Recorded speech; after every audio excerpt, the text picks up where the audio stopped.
ये 16 तारीख की बात है। हालांकि पुलिस को जो इंटीमेशन मिली थी हमारे डिस्ट्रिक्ट को, उस टाइम में साउथ डिस्ट्रिक्ट में पोस्टेड था, उस टाइम जो है 10:21 पे हमारी पीसीआर को कॉल हुआ था, दिल्ली की पीसीआर को। पहले गुड़गांव में इन्फॉर्मेशन गई थी, तो फिर दिल्ली की पीसीआर को कॉल किया था, और फिर दिल्ली की पीसीआर ने जो है, जो संजय टी पॉइंट से होती थी, उसने साउथ डिस्ट्रिक्ट के अंदर ये इन्फॉर्मेशन को रिले किया था। तो जैसे ही साउथ डिस्ट्रिक्ट में गया, तो कंसर्न जो भी हमारे नाइट के जो जियो थे, जो गजटेड ऑफिसर होते हैं नाइट में, उनके थ्रू हमारी जो उस टाइम की डीसीपी थी छाया शर्मा मैम, उनको ये इन्फॉर्मेशन कन्वे की गई थी बाय द जो गजटेड ऑफिसर थे फॉर दैट पर्टिकुलर नाइट। तो जब उन्होंने किया, तो उन्होंने इमीडिएटली फिर मुझे, वो घर पे थी, और क्योंकि टाइम काफ़ी हो चुका था, रात के 12-1 बजे के आसपास की बात है ये। और इन्फॉर्मेशन पे जो काम था लोकल पुलिस वो तो कर ही रही थी, लेकिन डीसीपी को जो इंटीमेशन हुई थी वो थोड़ा सा लेट थी। और जब वो इन्फॉर्मेशन वहाँ गई, तो उन्होंने मुझे जो है, मैं भी अपने घर पे था मैं, और मुझे भी उन्होंने इन्फॉर्मेशन दी थी, और इमीडिएटली उन्होंने कहा था कि भाई ये एक बहुत ही सेंसिटिव और बहुत ही मतलब एक इम्पोर्टेंट केस जो है वो हुआ है डिस्ट्रिक्ट के अंदर, और विमेन से रिलेटेड है, और इसमें काफ़ी इश्यू इन्वॉल्व हैं, और हमें बहुत ही जल्दी इसमें जो है कुछ करना पड़ेगा, कि जो भी इसमें इन्वॉल्व हैं उनको पकड़ने की तैयारी करनी पड़ेगी, टीम बनानी पड़ेगी, और जो भी पुलिस बेस्ट एफर्ट्स कर सकती है वो करें। तो इमीडिएटली आप जो है सफदरजंग हॉस्पिटल में एक बार पहुँचे, मैं और जो other best officers of the district हैं, मैं उनको भी वहाँ पर कॉल कर रही हूँ, और बैठ के एक एक प्रॉपर एक डिज़ाइन करते हैं, एक स्ट्रेटेजी कि आगे हमें इसको किस ढंग से आगे ले जाना है। तो इमीडिएटली हम उनकी कॉल के ऊपर जैसे भी जिस हालत में भी थे, उसी हालत में हम without wasting any time we reached in the जो है सफदरजंग हॉस्पिटल। और उस कॉल पे पहुंचे, तो वहाँ ऑलरेडी डीसीपी मैम आ चुकी थी, और भी कुछ ऑफिसर्स जो हैं जो डिस्ट्रिक्ट के थे वहाँ पर मौजूद थे। सभी ने वहाँ पर देखा कि भाई एक लड़की इंजर्ड है, जो अनफिट फॉर स्टेटमेंट थी, जिससे हम बात नहीं कर पा रहे थे। और एक लड़का था अवनिंदर पांडे, जो था इसमें जो विक्टिम थे, जो उसका फ्रेंड था लड़की का, वो वहाँ पर था। उसको इंजरीज थी सिंपल, लेकिन he was fit to make statement, मतलब वो स्टेटमेंट देने के काबिल था। हमने उसको एग्जामिन किया थोड़ा सा, जितना भी एक वहाँ उस केस से रिलेटेड जो एग्जामिनेशन, हमारा फर्स्ट जो इंटरेक्शन वहाँ पर हॉस्पिटल में उसके साथ हुआ, उसने जो भी स्टेटमेंट दिया उस स्टेटमेंट को देखा, जो अवेलेबल इन्फॉर्मेशन हमें उस बस, जहाँ जिस बस के अंदर ये इंसिडेंट हुआ था, उस बस के इंसिडेंट से रिलेटेड जो भी इंफॉर्मेशन हमें अवेलेबल मिली, उसके डिस्क्रिप्शन से रिलेटेड जो है, कि भाई वाइट कलर की एक कॉन्ट्रैक्ट कैरिज बस थी, उसके पर्दे ऐसे थे, उसकी सीटें ऐसी थी, उसका इंटीरियर ऐसा था जैसा वो बता पाए, और उसका बाहर से ऐसा था, और उसमें ये आदमी थी, वो सारी चीज़ें हमें उसमें डिस्क्रिप्शन हमें मिला। यही एक क्लू था उस टाइम हमारे पास, कि इसके ऊपर हम बढ़ सकें। तो वहाँ पर टीमें बना दी गई इनिशियली, क्योंकि बस थी, बस के बारे में हमने जो भी मैसेज देने थे रात को सभी मैसेज दिए गए। और मैसेज के साथ साथ हमें जो ट्रांसपोर्ट अथॉरिटी है, रात को ही एक टीम वहाँ पर भेज के ट्रांसपोर्ट अथॉरिटी से जो वाइट कलर की बसेस थी, वो हमने उसकी डिटेल्स मंगाई, वो 370 बसेस की डिटेल्स थी, वो हमने कलेक्ट की। इसके अलावा जो आसपास का एरिया था, जो कॉन्ट्रैक्ट इस टाइप की वाइट कलर की बस जो पार्क होती हैं, उनको हमने देखा कि भाई जो बसें जाके अभी पार्क हुई हैं, जहाँ जहाँ खड़ी रहती हैं, तो क्यों ना उनके पीछे के नंबर से उनके मालिक को फ़ोन किया जाए कि भाई उनकी कौन कौन सी बस उस रेलिवेंट टाइम पे एरिया में थी, और कौन उसके ड्राइवर और ऑपरेटर थे, जिससे हम उनसे बात कर सकें और उस चीज़ को थोड़ा सा करें। ये पूरी रात हमारा ये प्रोसेस चलता रहा। दूसरी तरफ उसका मेडिकल ट्रीटमेंट चलता रहा दोनों विक्टिम का, और केस रजिस्टर हो गया। हमारी जो है लेडी ऑफिसर जो थी, वो इसमें असाइन होगी, प्रतिभा, इसकी फर्दर इन्वेस्टिगेशन के लिए। और हमारी एक एसआई टीम भी सुबह early in the morning SIT जो है इसमें कंस्टिट्यूट कर दी गई। जो जो भी ऑफिसर्स काम कर रहे थे, उनको फिर एक लीगल सैंक्टिटी देते हुए एसआईटी टीम जो है इसमें कन्वर्ट कर दिया गया, कि इससे अब आगे फर्दर जो है यहाँ पर काम करेंगे। और फिर आप सभी जानते हैं कि लगातार हम 6-7 दिन इस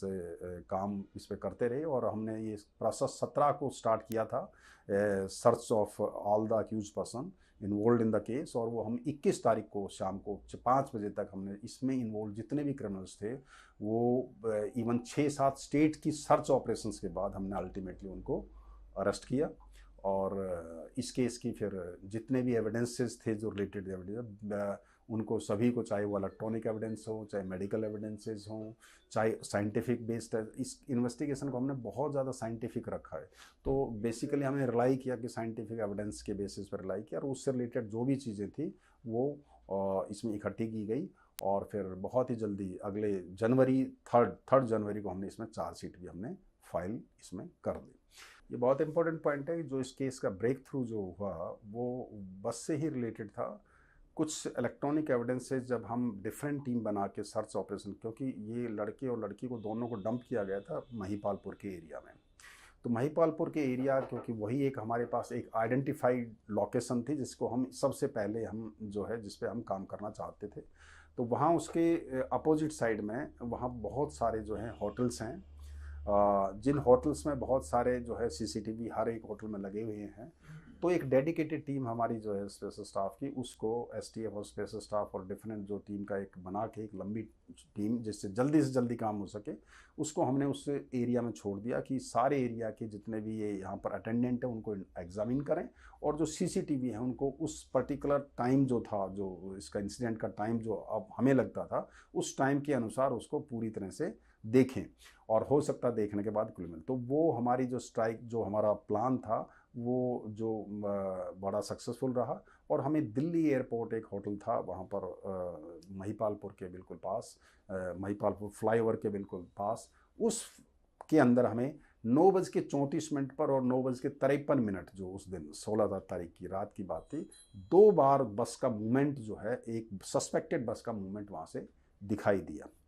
और ये रात की जो है सारी ये तफ्तीश चल रही थी। इनिशियली सुबह हो गया था, तो जब सुबह हो गया था तो फिर हमने इमीडिएटली उसको, जो कंप्लेनेंट था जैसे ही हॉस्पिटल से डिस्चार्ज हुआ वो, हमने उसको उसकी कंप्लेंट्स के बाद जो इन्वेस्टिगेशन के दौरान उसको पर्टिकुलर जो सीसीटीवी फुटेज जो हमने वो दिखाई कि क्या ये आपको लगता है ये बस हो सकती है, तो उसने कहा हाँ जी बिल्कुल ये मुझे लगता है कि यही वो बस थी जो इसमें इस इंसिडेंट में इन्वॉल्व हो सकती है। अब उस बस जब उसने कहा तो उसमें कुछ 2-3 चीज़ें हमें और इसमें ऐड होगी। पहला तो ये कि उसका जो व्हील कैप है वो उसमें मिसिंग था एक साइड का। दूसरा, उस बस के बीच में यादव लिखा हुआ था, एक ये एडिशनल हमारे पास इनपुट आ गया था, और बस का स्ट्रक्चर हमें उसमें पता लग गया था। तो इस इंफॉर्मेशन को हमने फिर, ये इन्फॉर्मेशन हमारी बेस में जो हमने 370 बसेस का जो हमने डाटा ऑलरेडी ले रखा था, या हमने जो नोएडा के अंदर, गुड़गांव के अंदर, बहादुरगढ़ के अंदर जो आसपास के रीजन्स थे, जो द्वारका के एरिया था, क्योंकि द्वारका बाउंड इसमें उनको इंड्यूस किया गया था कि आप द्वारका ले जा रहे हैं, तो द्वारका के नाम से ही वो बैठे थे। तो द्वारका का जो एरिया था, नजफगढ़ का एरिया था, उसमें जितनी भी बसेज जो खड़ी होती थी इस डिस्क्रिप्शंस के साथ हमने जो है उन बस को, 2 चीज़ इसमें और मिल गई थी हमें अंदर उसके इंटरोगेशन में, कि इसका इस बस का पीछे का गेट जो है वो नहीं खुल पाता, वो जाम है, और इसके रेड कलर के सीट्स कवर हैं और पर्दे जो हैं वो येलो कलर के हैं। तो और ये इसमें बीच में एक केबिन बना हुआ है, ड्राइवर केबिन एक सेपरेट है, और 3 एक साइड सीट्स हैं और 2 जो है एक साइड सीट्स है। तो ये डिस्क्रिप्शन, इंटरनल डिस्क्रिप्शन भी हमें बस का मिल गया था कि अगर कोई बस हमें मिलती है तो हम उस बस को उस ढंग से देख सकें। ये एक्सरसाइज हमें चलती रही। अल्टीमेटली हमने जब इस टाइप की जितने भी यादव बस के साथ जो कॉन्ट्रैक्टर थे, चाहे वो गुड़गांव बेस्ड थे, चाहे नोएडा बेस्ड थे, चाहे दिल्ली बेस्ड थे, या स्पेशली जो हमने 370 का जो लिया था, जिसमें जो प्रोप्राइटर या जो कॉन्ट्रैक्टर जो या टूर ट्रेवल्स वाली जो जिस जन बसेस पे यादव लिखा था, वो सभी बसेस के हमने उनसे कांटेक्ट किया। अल्टीमेटली हमें एक इन्फॉर्मेशन ज़रूर मिली कि भाई यहाँ पर नोएडा में कोई ऐसी ट्रेवल एजेंसी है जिसकी बसेस यहाँ हमारे, जहाँ हमारा एरिया था ये सस्पेक्टेड एरिया, इस एरिया में वो आती है, खड़ी होती है, और उस बेसिस के ऊपर हम तब तक, हमारे 17 तारीख को 4 बजे का टाइम ऑलरेडी हो चुका था, पूरी दिन वो तफ्तीश चलती रही थी, और अल्टीमेटली हमने उसकी इन्फॉर्मेशन पे एक बस जो सस्पेक्टेड बस थी उसको हमने रविदास जो अपनी झुग्गी क्लस्टर है आर के पुरम के एरिया में सेक्टर 3 में, वहाँ फिर उस बस को हमने, एक सस्पेक्टेड बस हमने वहाँ पर आइडेंटिफाई, हमारी आईओ के साथ और बाकी के टीम मेंबर्स वहाँ पर गए। उन्होंने देखा तो जब बस को विज़िट किया तो वहाँ पर एक सस्पेक्ट हमें मिला। उस सस्पेक्ट को हमने एग्जामिन भी किया, और जब बस की इंटीरियर हमने देखा तो हमें लगा कि भाई बस का जो सीट जो है वो गिल्ली है, और पर्दों पर भी सफाई है, बस की पूरी तरह से बस को क्लीन करने की कोशिश की गई है। और हमें लगा जो डिस्क्रिप्शन हमारे विक्टिम ने दिया था वो बिल्कुल इससे, इस बस से मैच करता है। तो उसी बेसिस पे फिर हमने और फर्दर जो उसकी चीज़ें करी, उसके इंस्टांस पे जब इंटरोगेट किया, उसको एग्जामिन किया, तो फिर हमें सस्पेक्ट लगा और उसके फर्दर इंटरोगेशन के बाद हमने उसने डिस्क्लोज किया कि हाँ he was involve in this crime along with some other जो है सस्पेक्ट्स जो इस एरिया में थे, जिसका नाम भी उसने हमें कुछ बताया। और उसके इंस्टेंस पे ही हमने बस से फिर जो है वो जो रॉड थी, जो वेपन ऑफ ऑफेंस थे इस केस में, जो रॉड थी वो भी उसमें उसने छुपा कर रखी हुई थी, उन रॉड्स को भी जो है हमने इसमें फिर लिया और रोड्स को देखा, उसमें कुछ जो है एविडेंस थे, मेडिकल जो बायोलॉजिकल एविडेंसेस वहाँ पर दिखाई दे रहे थे। और वो रोड थी या जो जितनी भी बस थी हमने उसको बिल्कुल एकदम से सेग्रीगेट कर दिया। एक वहाँ नज़दीकी कोटला के अंदर जो है एक स्टेडियम था, उसमें हमने उसको प्रिजर्व करा दिया, उस पर गार्ड लगा दी और फिर 2 दिन तक एक FSL और CFSL की टीम बुला के उसको कि इसके अंदर जितने भी हमारे जो साइंटिफिक या बायोलॉजिकल जो एविडेंसेस मिल सकते हैं वो इसमें कलेक्ट किए जाएँ, जिससे हम इस केस को जो है ढंग से आगे प्रोसीड कर सके। तो that was the clinching evidence in this case, जो जिससे ब्रेक थ्रू हमें मिला था। तो बस का बाद में फिर 0149 उसका नंबर हमें आइडेंटिफाई हो गया था और उस बस को हमने कब्जे में ले लिया था। पहला अक्यूज हम 17 तारीख की 4 बजे उसको हमने अपने कस्टडी में ले लिया था और उसी के इंस्टांस पे अगले दिन 17 तारीख को हमने सुबह उसके ब्रदर को जो है वो करौली राजस्थान से पकड़ा और उस 17 तारीख को ही शाम को 2 और सस्पेक्ट थे, पवन और विनय, उनको हमने वहीं रविदास बस्ती के आसपास से उनको गिरफ्तार किया on the basis of intelligence collected by STF team. और उसके बाद फिर हमने 2 जो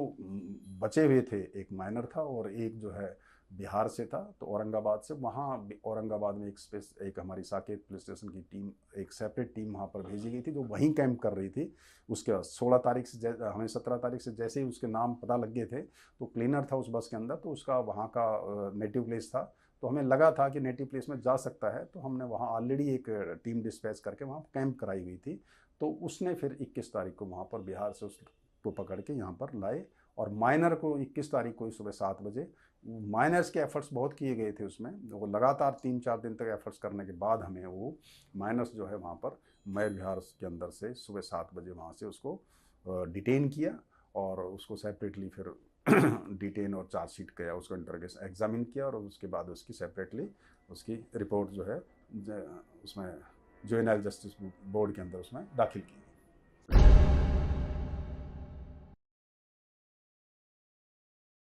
लेकिन इस केस में हमने, क्योंकि हमें ये पता था कि ये केस अगर हम इसको सज़ा में नहीं इसको ले पाए तो बड़ा मुश्किल हो जाएगा, तो किसी भी एक्यूज को किसी भी क्राइम से कनेक्ट करने के लिए उसका आइडेंटिफिकेशन होना बहुत ज़रूरी है कि आइडेंटिफाई कर ले कि हाँ यही क्रिमिनल थे जिन्होंने क्राइम किया है, कोई चांस नहीं छोड़ना चाहते थे। तो मैं पहले तो बताऊंगा 6 टाइप से इसकी आइडेंटिफिकेशन हमने कराई। पहले तो जो इन्वेस्टिगेशन में, जो हमारी इन्वेस्टिगेशन के दौरान जो आइडेंटिफिकेशन होती है वो इसमें कराई, जिसमें कि 2 ने तो आइडेंटिफिकेशन कराई जिनका आइडेंटिफिकेशन हो, बाकी ने उसको मना कर दिया था कि हम आइडेंटिफिकेशन नहीं कराना चाहते। दूसरी DNA के जो हमने इसमें एफर्ट्स किए थे, क्योंकि DNA एक ऐसा एक साइंटिफिक आपको इंस्ट्रूमेंट है जो कि आपको पिन पॉइंट कर देता है कि जिसमें कोई स्कोप नहीं होता है। कई मिलियंस के अंदर एक ऐसा आदमी होता है, जो 2 ऐसे होते हैं जो कंपेयर हो सकते हैं, अदरवाइज नहीं होते कभी भी। तो ऐसे DNA के हमने इसके 5 तरीके से जो 5 जगह थी, हमारी बस थी, एक्यूज्ड जो एक्यूज थे उनके पर्सन थे, प्रोसिक्यूट्रिक्स और विक्टिम का जो है वो उसका पर्सन था, एक जहां उनको डाला था, डंप किया था, वो जगह थी, एक जहां जो है ये बस होगी जहां उसके कपड़े जो है उन्होंने डिस्ट्रॉय करने की कोशिश करी थी, वो थी। तो 5 जगह से हमने इकट्ठा करके उनको एक दूसरे के साथ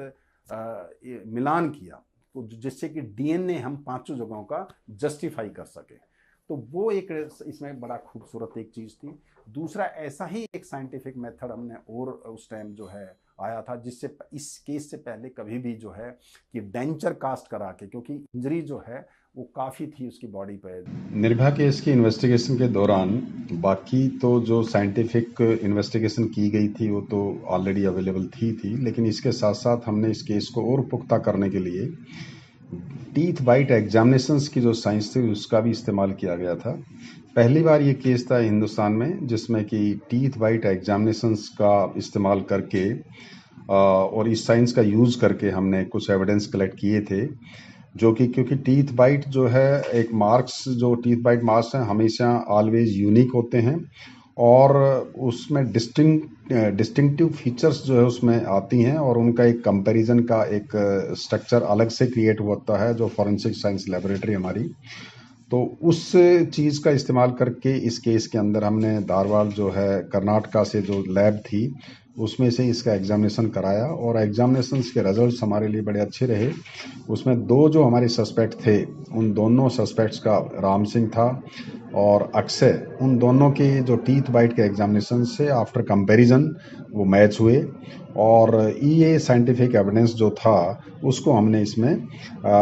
पॉजिटिव एविडेंस के तौर पे यूज़ किया गया था जिसको कि कोर्ट ने भी माना और ये एक तरह से डीएनए की तरह ही बड़ा ही स्पेसिफिक साइंस है जिसका इस केस में इस्तेमाल किया गया था। तो ये इस केस की एक खूबसूरती थी, हम कह सकते हैं इन्वेस्टिगेशन की खूबसूरती थी। जो बाकी एविडेंस तो साइंटिफिक हमने कलेक्ट किए ही किए थे, चाहे डीएनए हैं चाहे इलेक्ट्रॉनिक्स रिलेटेड हैं, लेकिन ये भी एक इसमें एक्स्ट्रा जो है चीज़ इसमें की गई थी इसको सज़ा दिलवाने के लिए। तो ये केस इस तरीके से इम्पोर्टेंट है कि आप सभी जानते हैं कि 16 और 17 तारीख तक जब तक हमने इस केस को इनिशिएट किया, स्टार्ट किया था, तो तब तक जो है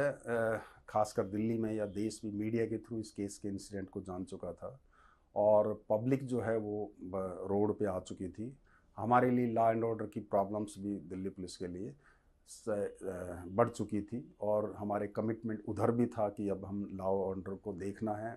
इसके अलावा इनकी अक्यूज़्ड की जो अरेस्ट किए थे उनकी सेफ्टी का भी हमें ध्यान रखना कि ट्रांसपोर्टेशन में सेफ्टी, क्योंकि इनका हमें डर था कि कहीं ऐसा ना हो इस केस की वजह से इनको भी कोई नुकसान पहुंचा दे, लिंचिंग के इंसिडेंट हो सकता था, तो उनकी सेफ्टी का कंसर्न था। दूसरी तरफ इन्वेस्टिगेशंस भी इसमें जो है बड़ी तेज़ी से करनी थी क्योंकि रिजल्ट्स जो है पब्लिक जब सड़कों पे ये चीज़ें सब एजिटेशन चल रहा था तो उनका मंशा यही थी कि इसमें जल्दी से जल्दी इन्वेस्टिगेशन, इसको अक्यूज जो भी इन्वॉल्व है इसमें, इनको जल्दी से जल्दी अरेस्ट किया जाए, इनको सज़ा कराई जाए। तो यही पब्लिक इंटेंशन। दूसरा ये था कि हमारी इन्वेस्टिगेशन को भी ये ऐसा इंसिडेंट क्यों हुआ, इस इन्वेस्टिगेशन को भी या इस इंसिडेंट को भी मॉनिटर किया जा रहा था। तो डिफरेंट एक कमीशंस की इंक्वायरी हमारे पास चल रही थी, एक होम मिनिस्ट्री में एक डिप्टी सेक्रेटरी लेवल के ऑफिसर्स की भी इंक्वायरी चल रही थी, साथ में हाई कोर्ट भी इसकी इन्वेस्टिगेशन को डे बाय डे मॉनिटर कर रहा था। ऑनरेबल हाई कोर्ट दिल्ली जो है वो भी डे बाय डे इस इन्वेस्टिगेशन को मॉनिटर कर रहा था। तो एक तरफ तो कमीशन और ये रिपोर्ट भी साथ साथ चल रही थी और दूसरी तरफ इन्वेस्टिगेशन का पेस भी हम नहीं रोक पा रहे थे। चार्जशीट भी हमें मिनिमम एक बहुत ही जल्दी तैयार करके इस केस को भेजना था हमें, और वो भी ऑन द बेसिस ऑफ मतलब सफिशेंट एविडेंस है। ऐसा नहीं था कि कैजुअल वे में इसको हम ले सकें, इतना इंपॉर्टेंट केस है।